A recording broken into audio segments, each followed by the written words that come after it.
So, onion barges that we're going to do today. So, onion barges, I love them at the Indian takeaways, Indian restaurants.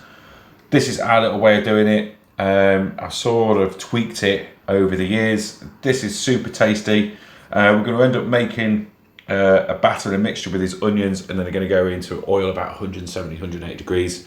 Then we fry them off, nice and crispy and brown. The only problem is if you're cooking these at home, as we've just been discussing before this video, it's nuclear, okay, in terms of the smell that emanates through the house. So you can have your extractor fan on full blast, but the smell just permeates, and basically everyone around, even outside this house, will be able to smell the onion barges cooking, which is fine, but you'll still smell them the next day.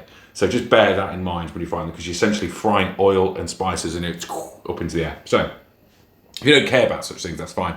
But we'll also note that we also lost our kitchen door because our son decided to run into it a couple of weeks ago and just smashed it because I said that dinner was ready and he came running so fast he just smashed the door.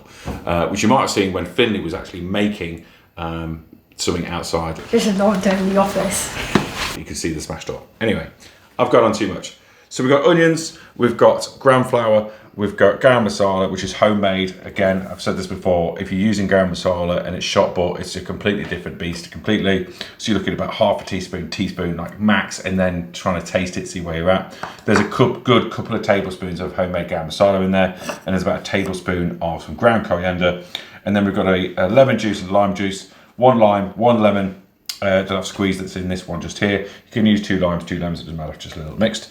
In this bowl here, we've got a good handful of chopped coriander, kind of nice and roughed, and then we've got just like a small handful of mint leaves, basically, finely chopped. Here though, we've got some onions. Now these aren't just like chopped onions and they're ready to go. They're chopped onions and I put some boiling water into them just to blanch them just quickly. That sounds all fancy schmancy. Why would you do that? Well, if you don't need to. What ends up happening is that they cook slightly differently and they still contain a little bit of that raw oniony kind of flavour, which if you like, do it. If not, blanch them. What we mean by that, boiling water, 1 or 2 minutes, put them in a sieve, let them dry out, pop back in it, and then ready to go. And all we're going to do now is going to make a simple little batter. So in goes a little liquid, which is the vinegar. We're going to put in our spices. It's quite a lot of spices. The vinegar? The juice, you mean? The acidity, which is sometimes vinegar, but in this case is lemon and lime juice. Okay. Well picked up, well spotted. Just checking. We're going to put in the spices there as well. We're also going to put in our mint. We're also going to put in our coriander.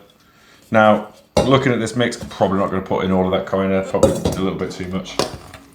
Mix it round, and then as I mix it round, my wife, Bev, behind the camera, is going to criticise me for not being able to stir it properly and making a large mess. And then we're going to put in our gram flour, and that's what's going to bring it and bind it all together. Now we're going to need liquid to bind it all together. So I'm not going to put in the recipe how much liquid is needed because it just depends on loads of different factors, but it does need water.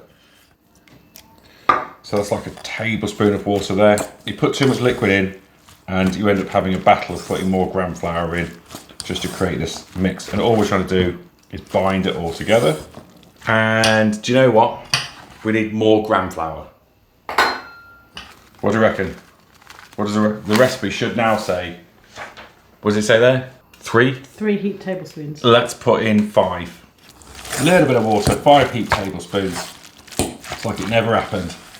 I'm not sure how you can do a heaped tablespoon. You can. It's old school. It's like a 1980s tablespoon heaped. Yeah, so we're doing the onion barges now, but we have to have the extractor fan on because we have no kitchen door and the kids are in bed and the whole place is going to stink of onion barges, which is no bad thing, but you know, there's limits to what we'll accept.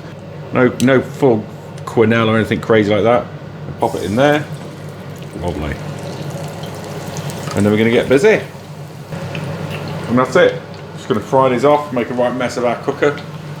And then at the end of it, it's going to be some delicious onion barges. Oh, now we're filming. So there you go. With onion bargie.